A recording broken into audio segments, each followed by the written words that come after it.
Right, so I did a video over 12 months ago now about my 2004 Triumph Speedmaster that I had a bit of a play around with and pulled apart and put back together sort of the way I wanted it. And I just thought I'd update that because I've changed it a fair bit since that last video.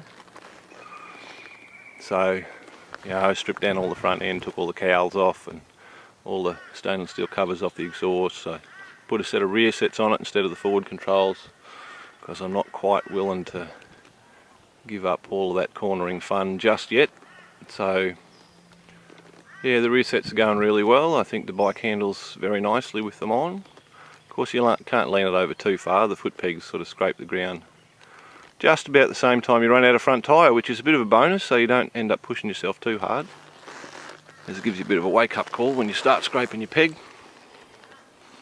You can see I ended up pulling all the side panels and everything off, the carby covers and the air filter covers. I took out the little toolbox they've got under there and all that sort of thing. Moved the battery, ended up putting that under the seat, which was a bit of a bonus. And I've just made a bit of a panel here with the aluminium composite panel, which is cheap and easy to bend, so that covers up any mess that's in there. I've done a new rear end and seat for it. The old seat and rear end was not quite what I wanted, probably because I just did not have the metalworking skills to do exactly the way I wanted. So armed with that experience, I had another crack at it and got it the way I wanted it. So with the help of a English wheel and a sandbag and hammer, I managed to get it in the shape that I initially wanted. It was a time-consuming process, but well worth it in the end. Good experience that, learning how to do that.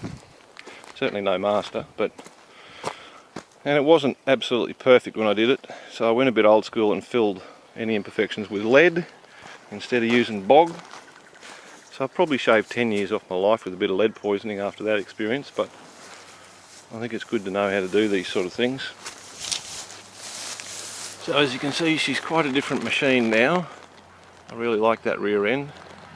Tidies things up nicely. Got a bit of a car coming past here.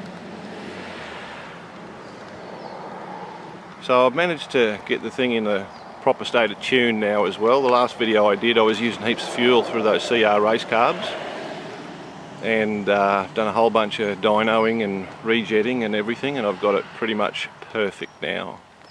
It's running a nice 13s all throughout the rev range, and we've got rid of the excess fuel usage problem, so now it's pretty much like it would be with the stock carbies for fuel, but we've picked up a whole bunch of extra horsepower.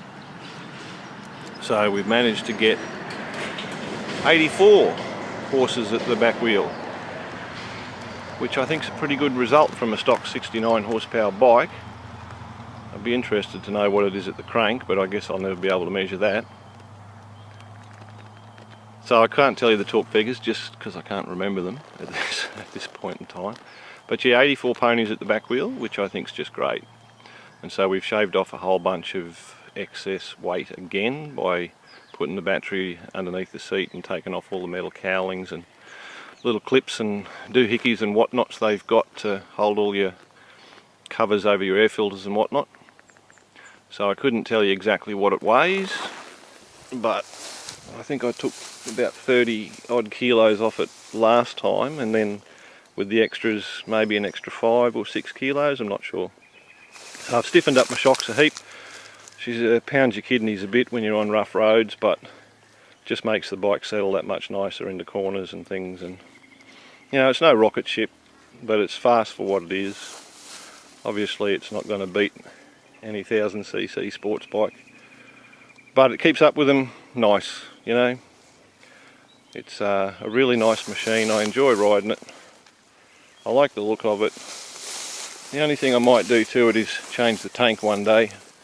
I might build myself a tank if I get real excited, but yeah, then again maybe I won't. I do quite like those teardrop Triumph tanks. I think they're quite nice. So anyway, that's it. Bit of an update on where it is. Hope you guys are enjoying your modifications to your machines, and might see you on the road sometime. Cheers.